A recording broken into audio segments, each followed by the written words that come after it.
Ransomware is arguably today's most prolific cyber threat. This can cause a problem for small and medium-sized enterprises that don't have the internal resources or expertise to know where to start.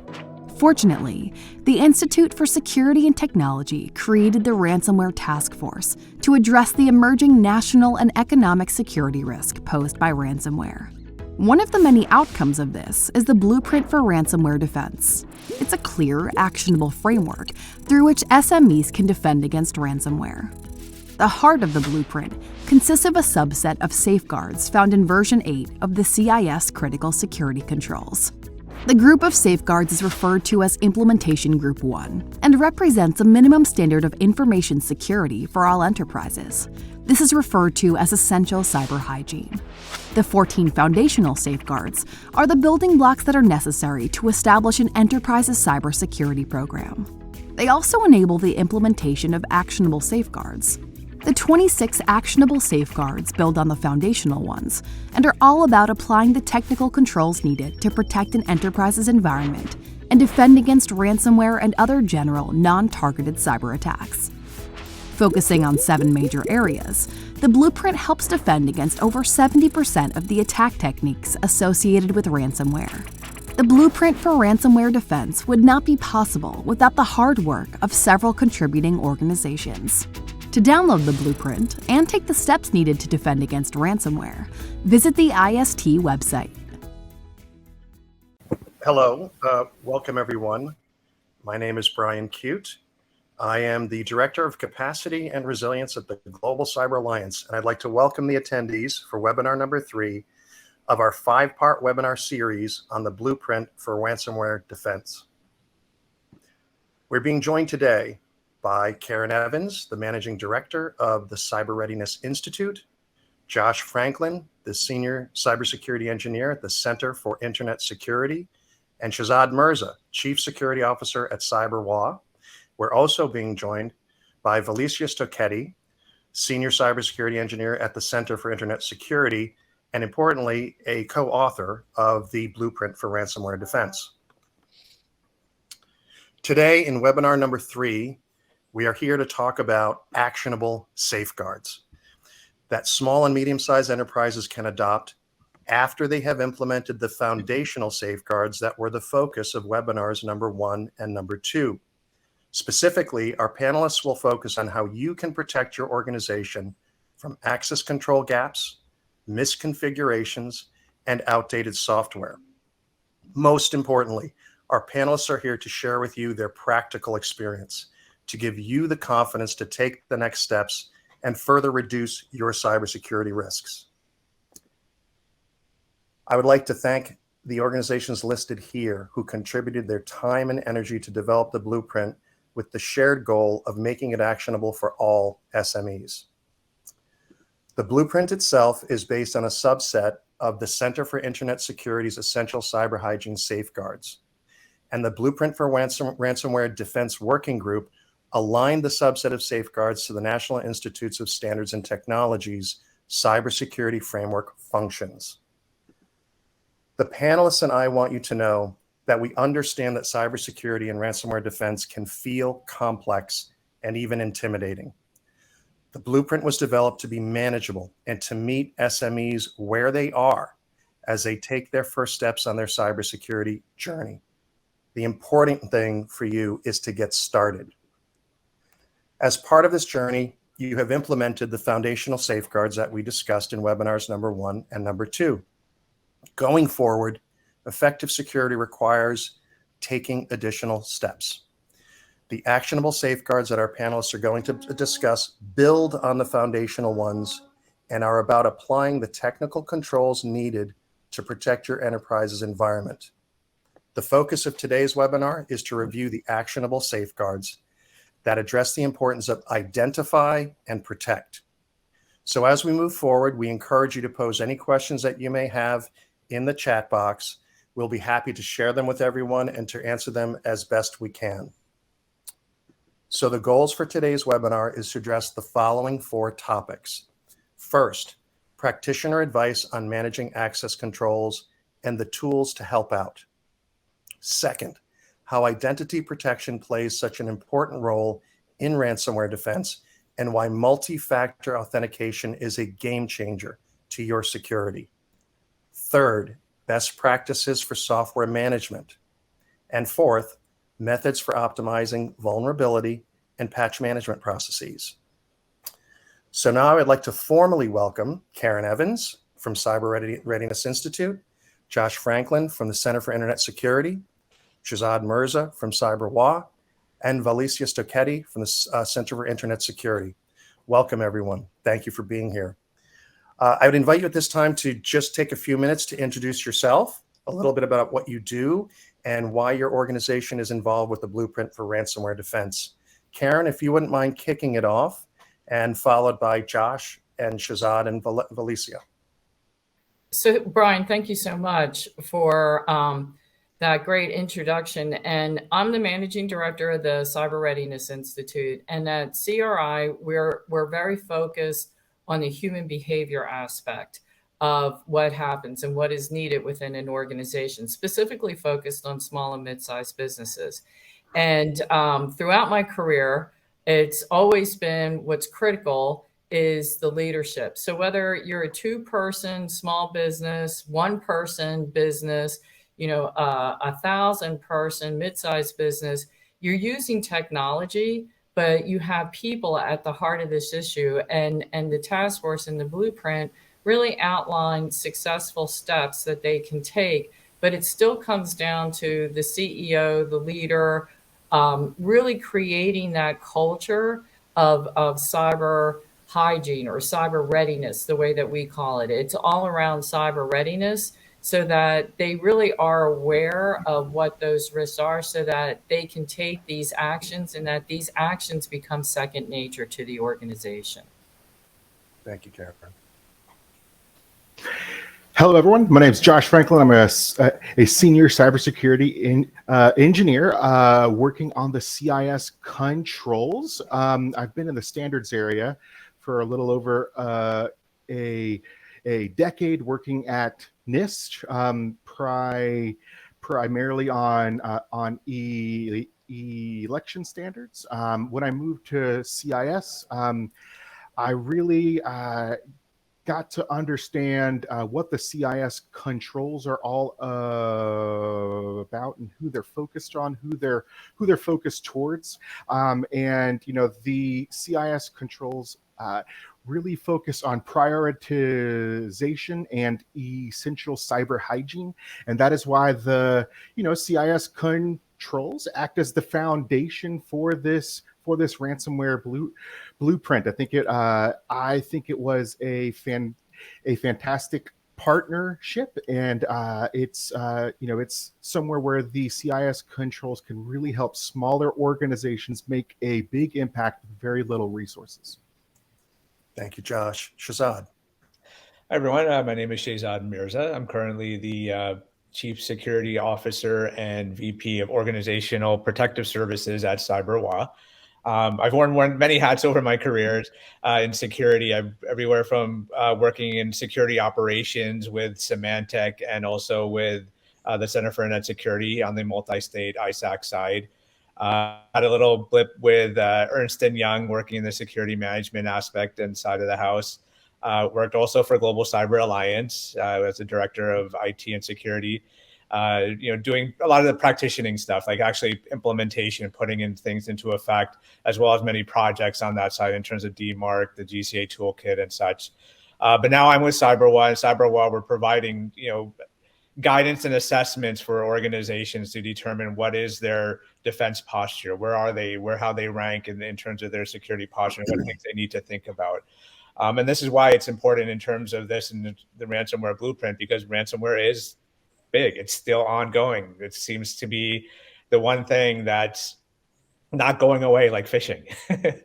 Right. So every year it's like ransomware seems to always be at least in the top 5, if not the top one, number one aspect of it. So something like the ransomware blueprint in terms of providing practices, providing guidance is key, and it's critical to have that, especially for small and medium-sized businesses who may not know about things or what direction to go or how to start in terms of doing what they need to do to protect against ransomware. Thanks, Shehzad. And Valicia. Thanks, Brian, and hello, everyone. So my name is Felicia Stoketty. I'm a senior cybersecurity engineer at the Center for Internet Security on the CIS controls team. Currently, I'm working on a lot of different projects, including the community defense model, the CIS risk assessment method, and some other white papers. But more importantly, like Brian said, I'm the co-author of the Blueprint for Ransomware Defense, which is why I'm here today. Previously to my current position, I actually worked in the MSISEC also, such as Shehzad did, and I was the manager for their computer emergency response team for 4 years. So did a lot of work with small state and government entities and help them recover from their incidents. So it's kind of nice to come full circle and now work on the proactive side and helping organizations become secure so that they can avoid, hopefully, an incident or at least mitigate the fallout from an incident. Thank you, Felicia. So let's turn to our first topic, which is practitioner advice on managing access controls and the tools to help out. So generally speaking, for the audience, what are the important next steps to take on access controls and credential management? Karen, starting with you, what advice would you give an SME leader who is trying to manage this particular issue?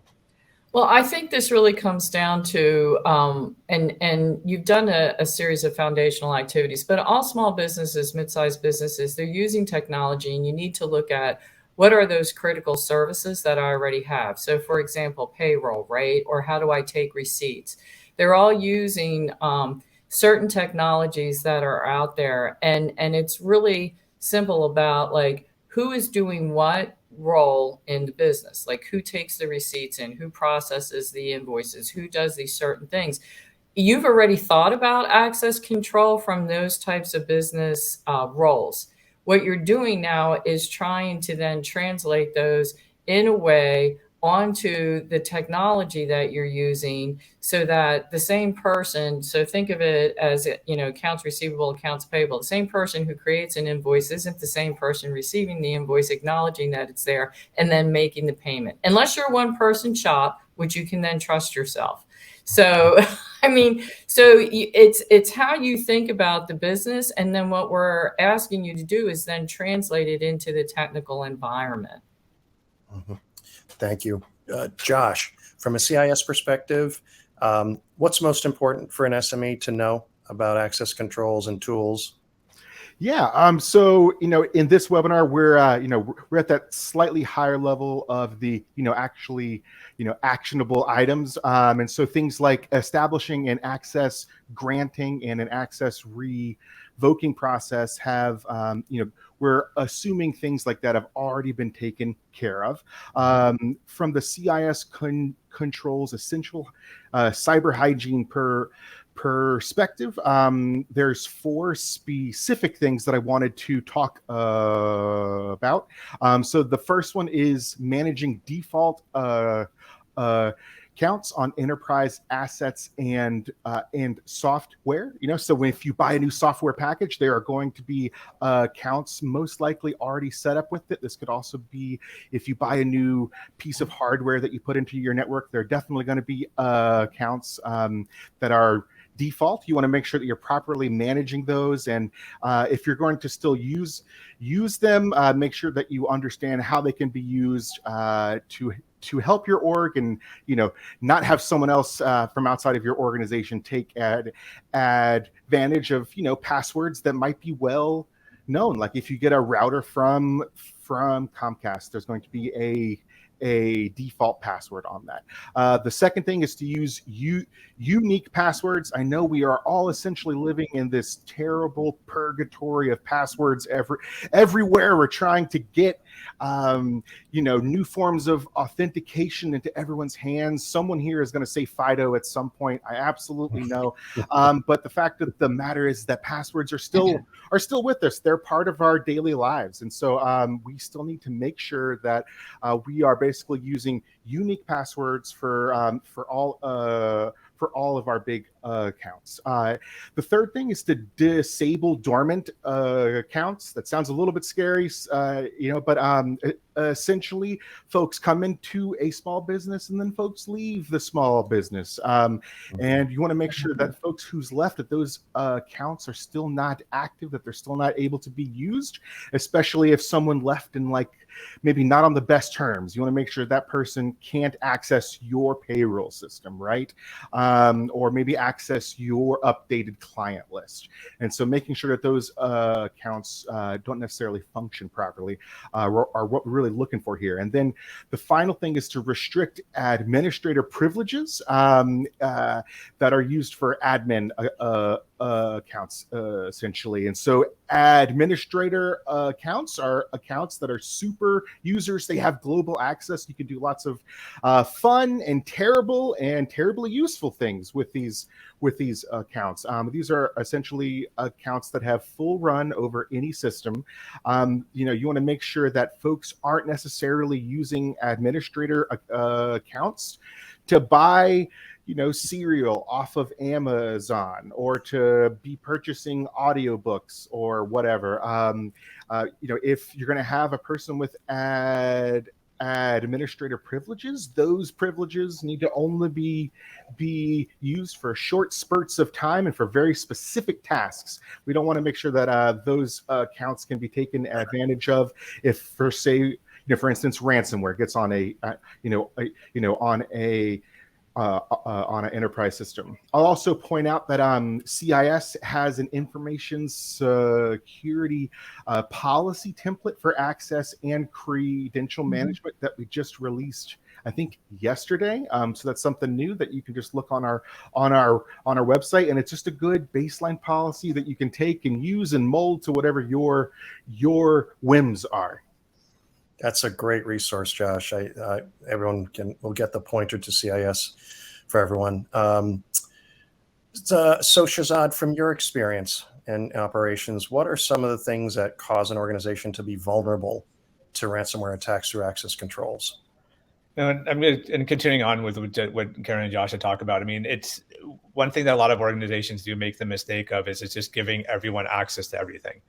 You don't have just one admin, especially, you don't have one admin. You have multiple people who are administrators. They can do whatever they want on their laptops, even if whether you're working from home or you're working in an office, because there's always some excuse. Well, I need to be able to download something whenever I need to download it. I need to be able to install whatever I need to install on my laptop. But the thing is by giving those level of credentials or level of access, you're now opening up yourself to attacks. Especially with ransomware and any type of malware attack, like Josh mentioned, if they're an admin and they're visiting websites and they don't happen to know that there's a malicious website, or they're downloading something they shouldn't be downloading and going to an untrusted site, they want to get the latest Microsoft Teams or, latest Outlook, but instead of letting the official tools actually do it, they go to some other random site and start downloading that stuff and installing it. It's not, and that, you'd be surprised. People actually end up doing stuff like that, and they shouldn't be doing that. But if you have those controls in place where you say, okay, no, you know what? You're not an admin. These people have the admin roles. If you need a tool, just go through the proper process. Yes, it can be a little bit painstaking to go through some of this, but you're putting those controls in there for a purpose, to protect against those types of things, right? And this is where I kind of go, and you may have heard this word with like zero trust model, just to break it apart. Karen's laughing about it. It's a buzzword, but it's not. It's also something that's not really that complicated. Zero trust model in this sense means don't trust anyone, right? Don't trust anyone with whatever, unless they absolutely need access to it. They'll have a reason for giving that or needing that level of access, right? And it forces them to really think about it. Well, do I really need to do that? Do I really need to get access to that particular type of file or particular type of site or anything like that? And it helps you. And then you can just build from there. So nobody has access, but then you slowly give access to whomever actually needs access to what they need access to. So, Brian, I think one of the things that we really, especially from actionable items, listening to what Josh and Shehzad are talking about, and what the owner of the company really needs to consider is the other piece that plays into this is, what type of resources are you really using? And so Shehzad is talking about, like, if I'm a small business, the computer that I'm using is probably the same computer that my family uses to do other things. Yep. And so as we talk about some of these steps, we really have to think about the easier you make it for your employees, right, then the easier you're going to make it for the criminals. Because what's really happened is you're lowering the protections that you have that are easily implemented. And so I know Josh brought up some things, but this is like CRI. What we have is a starter kit. So because we could tech out here, the three of us, really quickly, but the starter kit really helps a small business work through some of the things that we're talking about that are the actionable items. If you're smaller, and maybe now you're participating in this webinar and you're like, oh, I have to go back and look at the blueprint to find out what some of the foundational things are that I should think about. But there's resources like we have them at CRI. I know the Global Security Alliance, you guys have them too, that really help a small business get started so that they can implement these actionable items. That's right. And we're going to have a slide at the end that has links to some of those resources that Karen mentioned. We'll also make sure, not sure if we can get it posted in this webinar, but the resource, the policy that Josh just mentioned at CIS, we'll make sure we get a link embedded in this slides after the webinar, so you can go there as well. These resources are out there and they are designed to be easy to use. And so please seek them out. Let's shift to topic. Oh, sorry, go ahead. Just one more thing to add to what Karen was saying too. I mean, especially for small businesses, it's better to start now, because the more you grow, the harder it's going to be to take away things from people, right? Because it's just, and if you have 1, 2 people, it's easier to do it. You can make them whoever what they need, but then you get to like 100, 50, 100, it's gonna be harder to take away access and take away roles and change roles and adjustments. So if you can do that now, it'll save you time later on. It's great advice. Great advice. Let's shift to topic 2, which is how identity protection plays such an important role in ransomware defense, and why multi-factor authentication is a game changer for your security. Karen, I understand Cyber Readiness Institute just released the results of a survey that it conducted on this topic. Would you mind speaking to the findings? Oh, sure. I'm very excited because one of the core, we call it core 4. So we're focused on 4 core issues. But one of them is, and it's not going to surprise you what they are, right? Passwords, phishing, removable media, and automatic updates. So that's the other reason why the blueprint's pretty exciting to us. But passwords, like we wanted to validate, is it intuitive what we know? So we did a global survey of small and mid-sized businesses, and I'll just give you 3 key statistics. 55% of the small businesses, mid-sized businesses that we surveyed said they were not aware of multi-factor authentication or the benefits associated with it. 54% says they haven't implemented it. And 20% said, I don't have an employee who understands it or is trained in order for me to implement and use multi-factor authentication. So I think the lead statistic that is really stunning, but we validated, is they're just not aware of multi-factor authentication and the benefits that it can bring. Yep, it is surprising. And the folks in the security community, cybersecurity community, like us, of course, know MFA, want to promote MFA, but there seems to be a gap there that's very important. Josh, when considering implementing MFA, how would an SME know what tools are reliable or which ones to use? That's definitely a difficult question. Typically, CIS recommends that folks look to experts and other organizations like folks here, that are actually working hand in hand with small businesses, understand their problems and their use cases, and then are recommending tools. So like the GCA toolkit, for instance. From like a CIS perspective, we actually recommend 4 separate things to really help out here. So the first one is requiring multi-factor authentication for externally exposed applications. And I know that sounds a little bit funky, but essentially, if you have some sort of application, some sort of website or portal that is touching the internet in any way, shape, or form, if someone can access it on their phone, essentially, we are recommending that folks put multi-factor authentication, on that system. Additionally, if folks are working from home and maybe VPNing in, that's another place that folks need to have multi-factor authentication. And then I know we talked about super user access or administrative access, earlier, where someone essentially has God mode on a machine. That's, another place that, again, we need multi-factor access. And this isn't just because we want folks to spend time, resource, and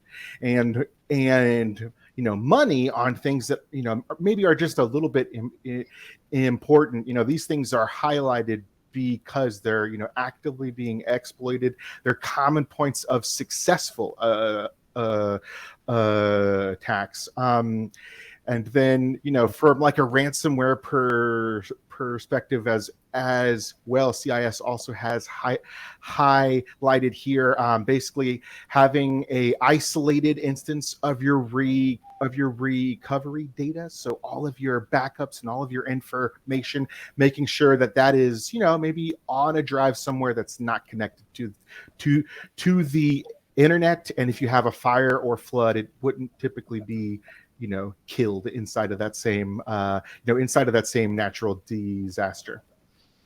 Thanks, Josh. Shehzad, there may be some small to mid-sized enterprises out there who are already consistently using strong passwords, right? They've got that practice, that good practice. A fair question would be like, why isn't that enough? Multi-factor authentication could strike you as complicated, complex. This might be an additional cost for my company. Why do I need to take this step? And again, it's like with passwords, you can have strong passwords. I mean, people go as far as 15 characters. Some people go as far as 24 characters. I've known people who've done 24 characters and they actually utilize it. But the problem is still hackers can easily break passwords now. I mean, they have the tools and resources. Computing power is so much faster. Most people can use their smartphones nowadays to crack passwords. So having an extra layer of protection, which is what multi-factor authentication is doing, is reducing the risks of actual account compromises and access to information. Because they got the password, but they don't have your multi-factor authentication token, because that's what's going to be asked for. It's going to be required to put that in after you put in your username and password. So at least you have that additional layer of protection. And it can get frustrating, admittedly, at times, especially as an admin, to actually go through the whole process. But think about what you're protecting and why you need to protect that, right? And as Karen mentioned before, if you make it easy for yourself to access this stuff or get into things, if it's easy for you, it's easy for the attacker, for the hacker to do it as well. And in terms of, do you need these massive tools or purchases or things like that to do what you need to do? You don't. I mean, especially as a small business, you may already have their tools that you need already. So like if you're using, like, for example, we're not, just some tools that most small businesses use, like Microsoft Office 365, and people use Google Workspace. They have multi-factor built in. It's just a matter of you going in and turning it on. That's all you have to really do. I mean, it sounds simple, but there's a few steps and actions you have to do, and how you do it. There's a lot of resources out there on how to do it, and it forces your users to do it. Now, in terms of what do the users have to do? You don't need to purchase a token, because there's things like tokens, like RSA tokens, people may have heard of. It's like a physical device that has numbers on it and changes. You don't have to purchase those. As your organization grows and you get larger, maybe you may want to move in that direction. But the options you have that are built in, you can download free authentication tools, right? Microsoft has one, Google has one, all these, other tools, different resources have them. They're free. They just download it to their phones, punch in what they need to do, and just follow the steps in terms of implementing a multi-factor authentication tool. Some of them are just simple SMS messages, so it sends you a text messages. Some of them are email capabilities, right? SMS and email, if you go more deep dive into it, they're not the most recommended ones to use, but it is still a layer. So you should still use them. Even if that's your options, use it, because you still have that additional layer, right? Because even if that password is cracked, they need to still go into like emails or they have to get your phone in order to get certain things or get that token or get the SMS message that you get. But at least you have those layers of protection in place, and that's what's going to be important. But again, it's free, right? It's built into the tools you already have. You just need to go through the process and enabling and turning it on for your account. So it's great to know that those resources are available, that they're free, that they're as simple as turning them on. And in keeping with the spirit of the blueprint, it just take that first step.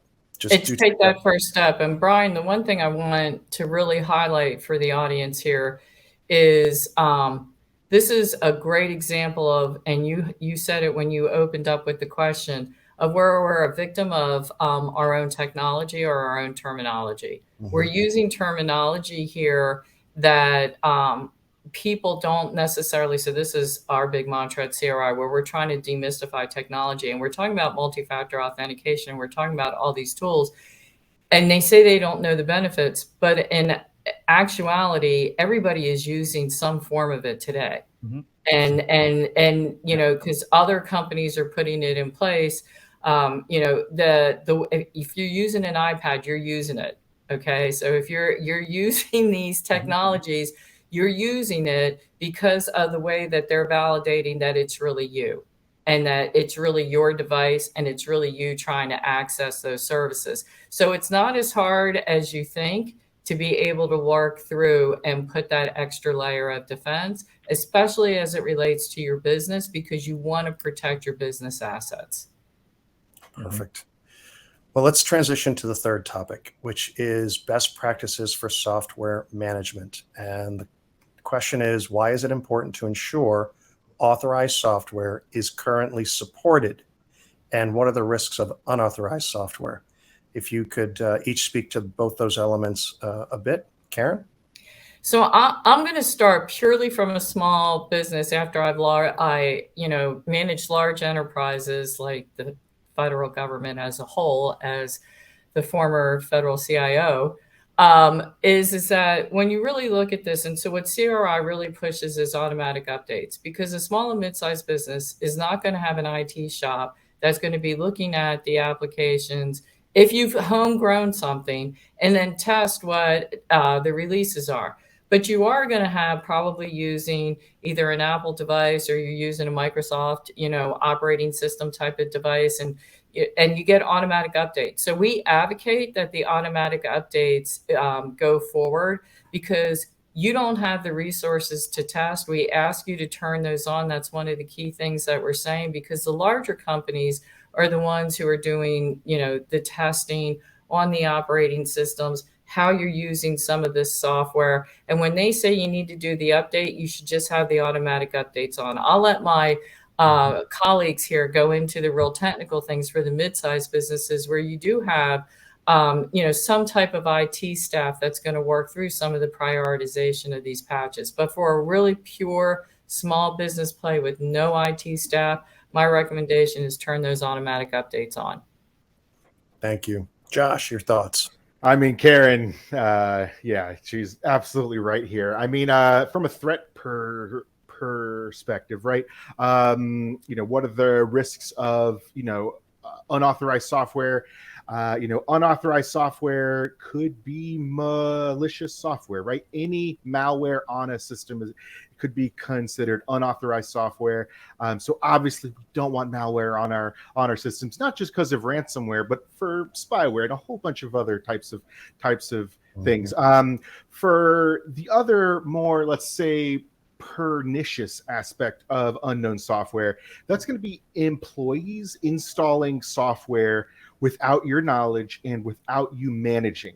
Karen's so right about the automatic updates. And if you don't know that there is a piece of software installed on your computer, then you can't configure automatic updates for that application. And that's and if that happens, you're not going to have a good time. And so that's the big takeaway here. And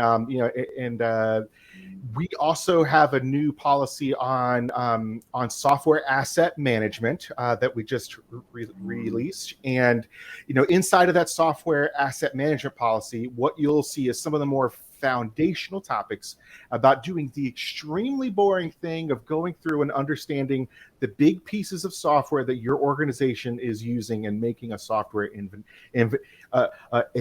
software inventory. Because through that software inventory, you can then go in like a little worksheet or checklist type matter and make sure each one of those applications has automatic updates turned on. Thank you, Josh. Shehzad, automatic updates, is that a little bit tricky, a challenging thing to do, or do most softwares make that an easy step? Most approved software will do that and make that step and make that available.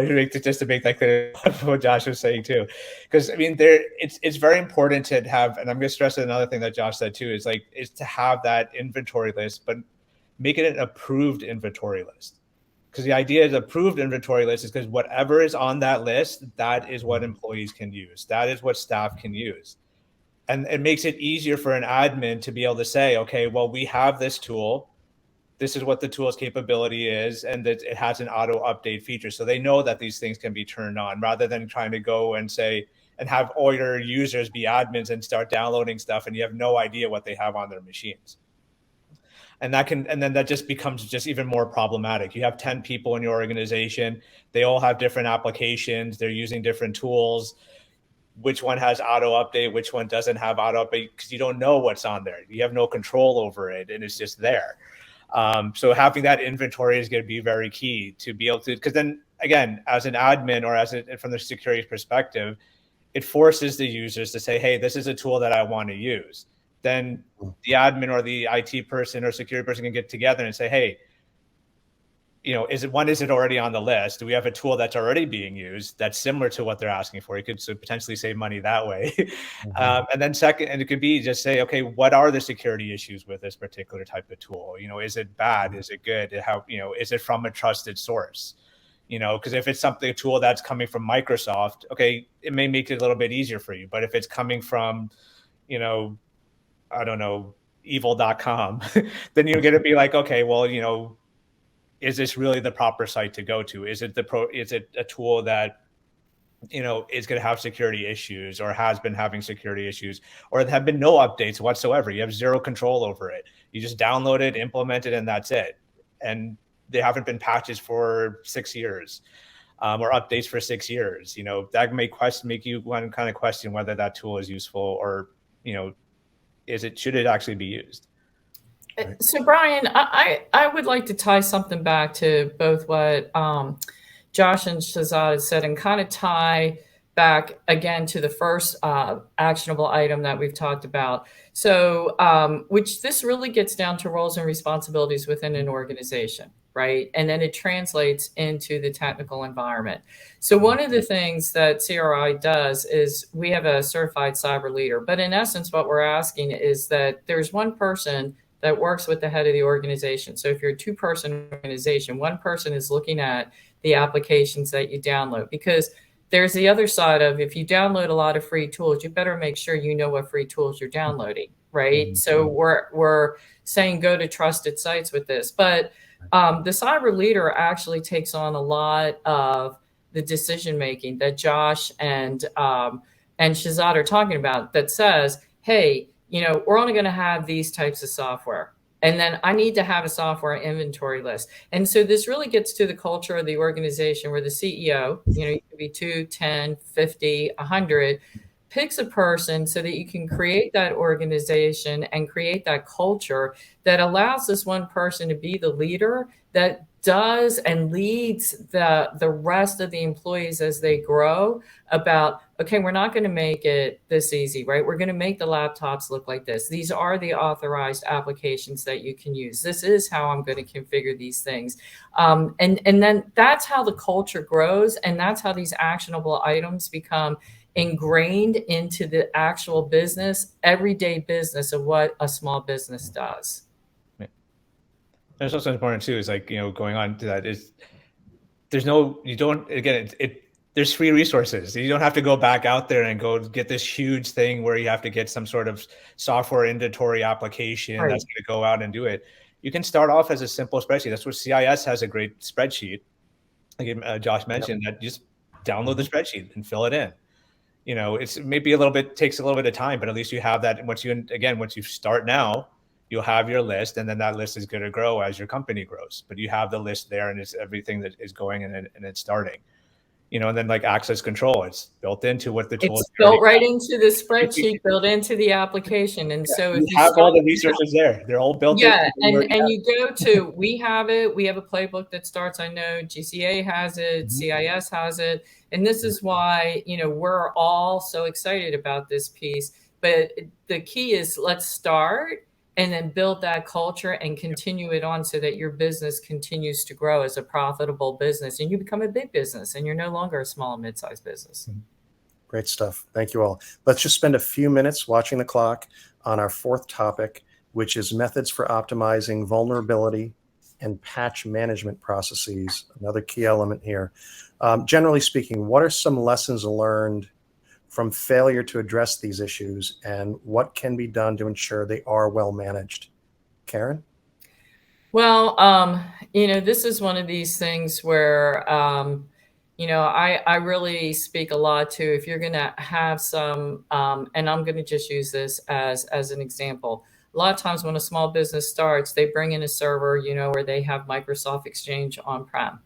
And having it on-prem, if you aren't paying attention to it based on everything else that we've been talking about, the patch management, the vulnerabilities, everything becomes critical at that point. And that's a critical access point. And, my argument is some of the best management things here is there are a lot of opportunities for small and mid-sized businesses to take advantage of services that are out in the cloud. You have to know what your data is. But some of these activities are better suited for a larger company like Microsoft if you're using, and we've already talked about it, most small businesses are either using Google Workspace or Office 365. So they're going to do some of that basic management for you. You're still going to be responsible, as Josh and Shehzad said, for the applications that you're using locally. Thank you. Josh, any thoughts?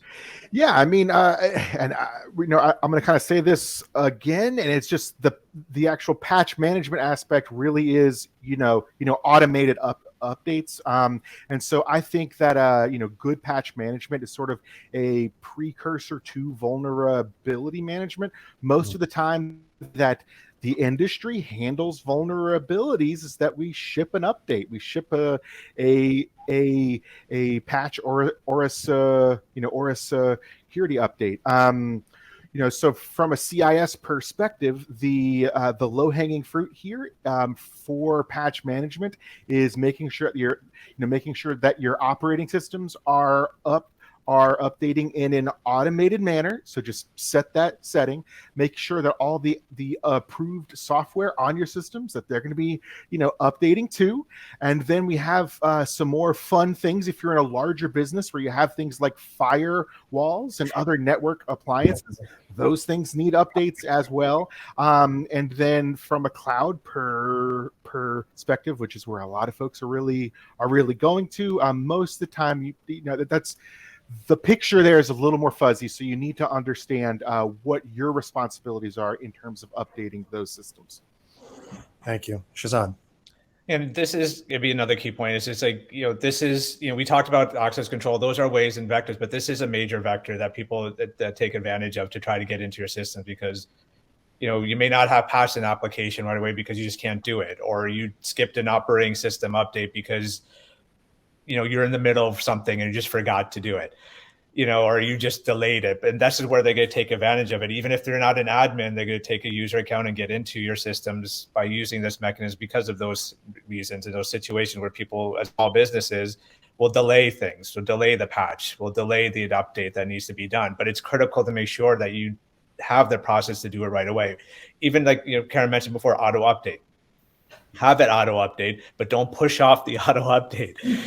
Don't push it off just because it's auto updating. So some things may not update in the background, right? They may just do it on their own and let it do. You may not even realize that they're auto updating. But things like your laptop's operating system or your desktop's operating system, you can't delay those kinds of things. You got to make sure they do it. So some of these you can actually schedule the auto update to occur the off hours. So let it do it on the off hours when you're not busy. So let it, just don't shut off your machine. Right? Remember to leave your machines on and things like that. But I mean, but it is going to be very important because that's what they're going to take advantage of. This is why Apple and Microsoft, Google, they send these updates, because they want to make sure that those security holes or back doors and things like that are patched, that they're taken care of, and they're better protecting, their customers in this case. So it's important to get them done right away. Thanks, Shehzad. So now we're going to transition to questions and answers, and then we'll have some closing remarks from the panelists. So one question I have is, what can I do to stop phishing attacks from getting into my company devices? As shocking as that data point you had, Karen, about the lack of awareness of MFA, I think phishing is one of those things that most people have at least heard about. So what can be done to stop phishing attacks from getting into your company's devices? Well, before we tech out on some of this, go right ahead.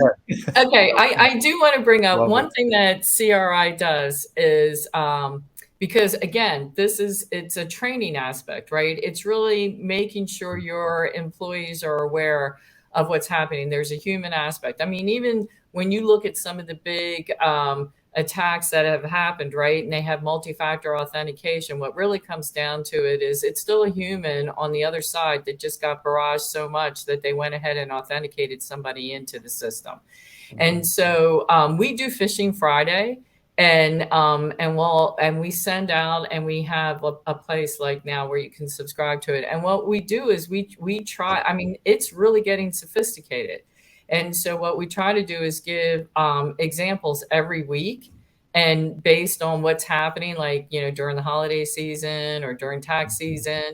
But they're really getting really sophisticated about what's happening. It's not just some of the, basic, hey, look at the URL type of thing. And so we send out examples every week so that you can use that with your employees and just say, hey, here's the weekly tip. Take a look at this. If you see something like this, just don't act on it. Just, don't act on it.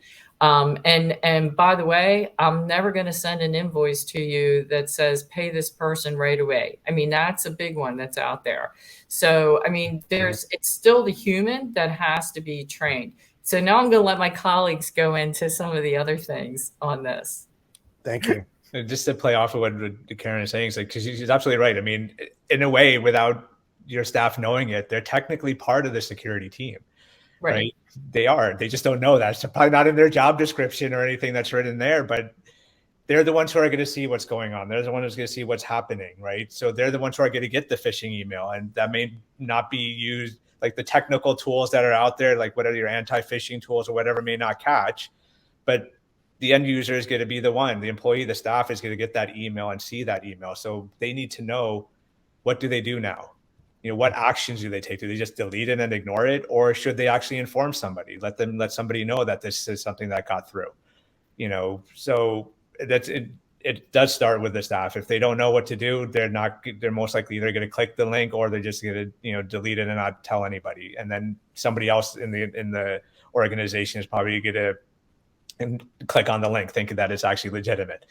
Right. So, there are tons of technical tools that you can use. There's, a lot of the tools would be stuff that's built into whatever system you're using, whether it be Google Workspace, Office 365. Some of them are enabled by default. I mean, I would recommend taking the time just to kind of go through the settings, get to know what they are, where certain things are. Because in some cases, the phishing is still going to get through. I mean, you could have the most complex tool or the most sophisticated tool in there. There's going to be one or two that are still going to sneak past or sneak through. Just know how to use your current systems to block those kinds of things if you needed to block it. So that's why I recommend taking the time to actually go through and learn some of the settings that are there. And then there's other tools that they're out there, going back to GCA. You have your Quad 9, right? Quad 9, or, which is basically a tool that you can implement and put onto each and every single laptop or if it's an organization, an office, you just put it on your router. And I'll let you go to the Quad 9 website to see how to actually go through the process of it. Because what was it again, Brian? It takes like maybe 7 minutes to implement it. At most. And I think I forget the age of the it was a 6 or 7-year-old that basically did it themselves and then went through their teachers and their students and told them how to all do it. So that's how easy or simple it should be to go through that whole process. But the idea behind those kinds of tools is that it blocks, or even if that phishing email gets through, it's usually a link, or it's going to go back to a bad domain. It prevents that access to those domains and it further reduces that risk. So those are some of the things you can do. That's great. Let's go to one other question. What is the most important thing I should do next? And let's just go around the table on that. We'll start with you, Josh. Yeah, I mean, I would say download the blueprint and start looking at these foundational and actionable steps, making sure that you're putting some of these baseline essential cyber hygiene items into practice in your network. People have said it here earlier. You just need to get started. It's a lot, but just get started on your journey.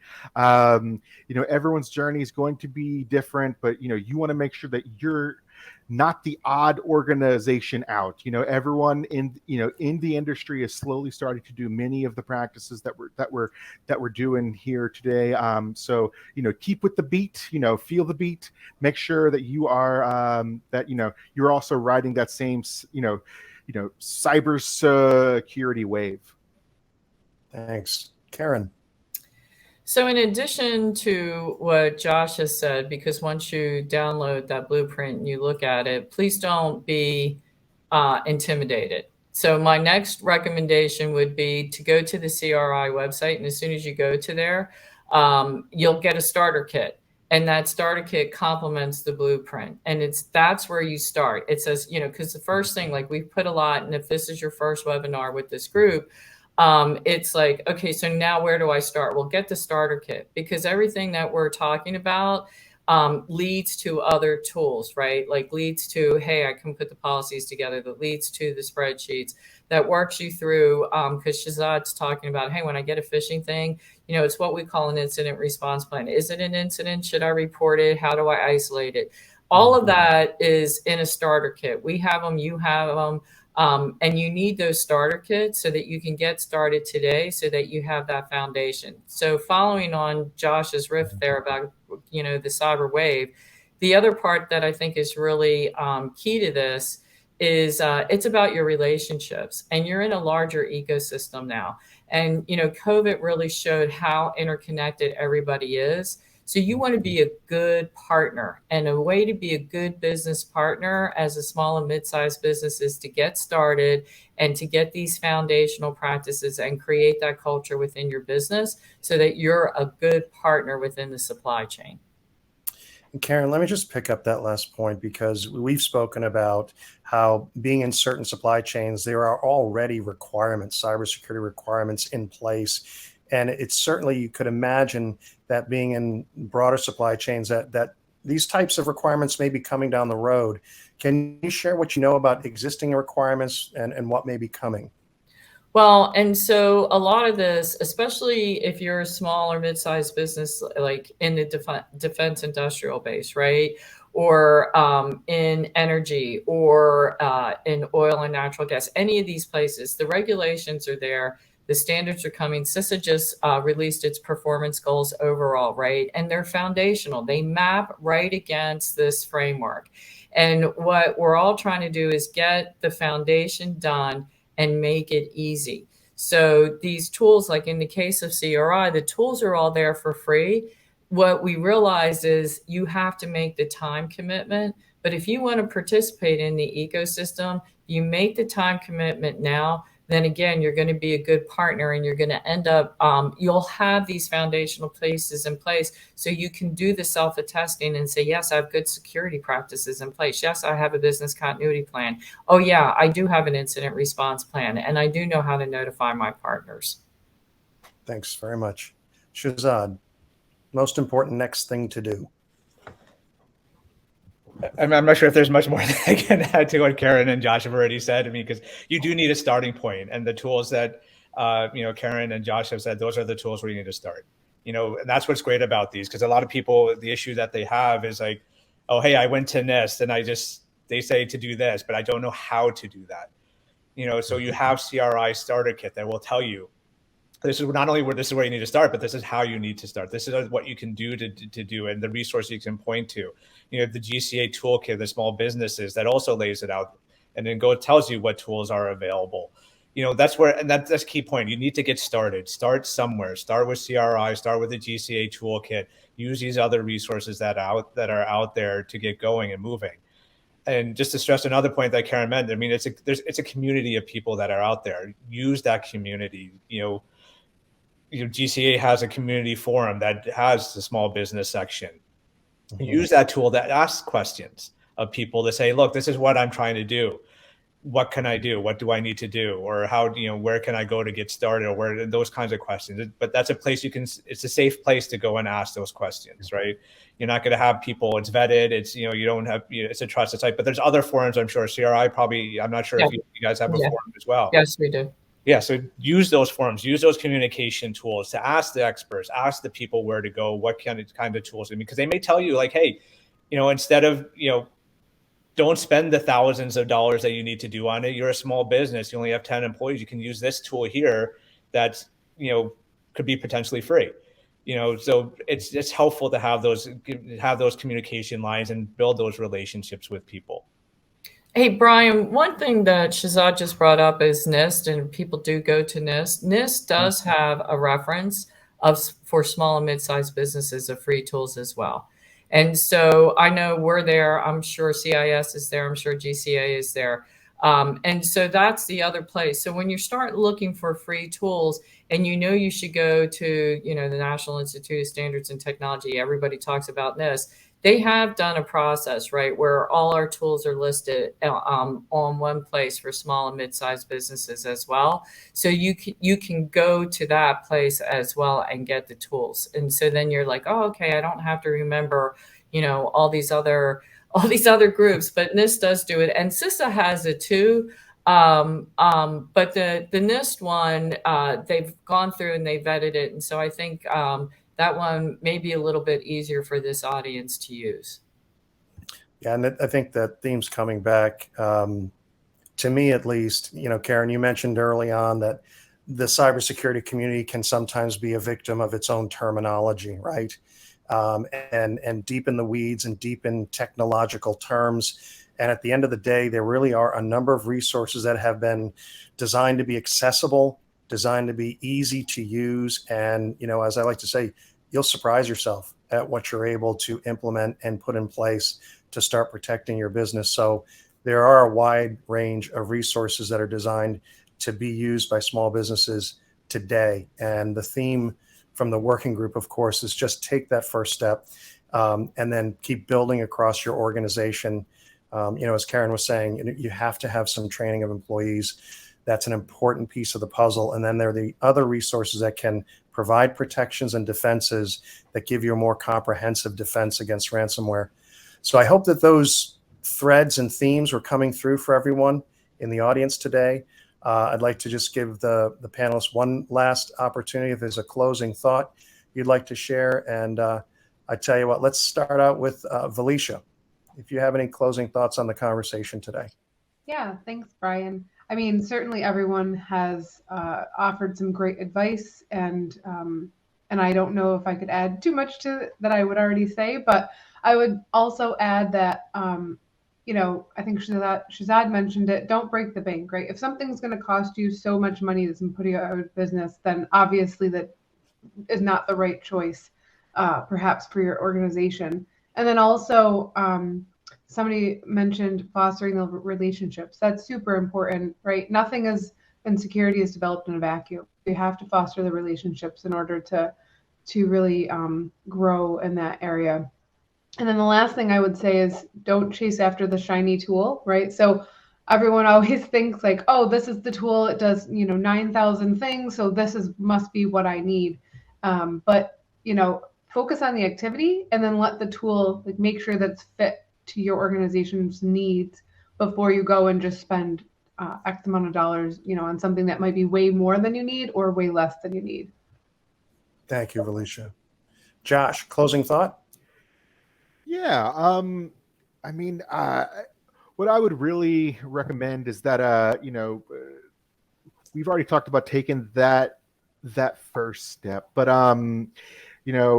really take a look at that low-hanging fruit. And I want to say that, start with this specific step, but there's going to be a number of things that we've already mentioned here that are available in the blueprint. When you download it, everyone's low-hanging fruit is going to be a little bit different. You might have a good friend who already knows about some subject, or another small business in your area that really has already been a little bit further on this journey. And so I would say use what you can, be scrappy, and figure out what the easy first steps are that have the least amount of barriers to just get you, to just get this ball rolling. Thank you, Jess. Shehzad, closing thought? So one of the thoughts of that is it's going to be important. Know what you have, right? Know what resources you have. Know what tools you already have in place, right? The tools that you may have already purchased or have in place, like your Google Workspace and Office 365, because learn that tool, see what's in that tool before you go out trying to get something else, right? We talked about multi-factor authentication. It's built in already. You don't need to buy some other tool at this point, stage and point to start using and implement, because you probably already have the tools and the things that you need already in place, right? You don't need some major patch management tool. You have patch management built in, especially, if you're using cloud services, hey, that's great. They're doing it for you. But now all you have to worry about is your operating system. And if you have Office on your laptops, those are auto updates. Make sure those kinds of things are implemented. So knowing what you have and how what you have already in place, go through those in detail, learn the settings, learn the configurations before going out and making additional purchases and buying new things. Thanks, Shehzad. Karen, for the close. For the close, so I agree with what all my colleagues have said, but the one thing that I want to add is I realize that time is also a resource for small and mid-sized businesses. And so that balancing and that choice of making the time to commit for this, I know it affects, some of the things you're doing. If you're the CEO on this call, please make the time. I know you have to balance that against your other resources, but you want to create that culture. And if you're in a small organization, then go out, look at some of these resources, volunteer to be the cyber leader, and then go to your boss and say, hey, I'm willing to take on this responsibility because it's not going to cost us more. It's just a commitment of my time and your time to the organization so that we can grow and we can be good partners with everyone in our ecosystem. Thank you. So with that, thank you for attending. We hope this was helpful. We hope you now know there's some resources that are at your disposal, at least these two, the blueprint, of course, and the report from the Ransomware Task Force. We've mentioned a few others. We'll make sure we embed those in the slides that will be available afterwards, so that you can go to those resources and take the next steps on your journey to cybersecurity.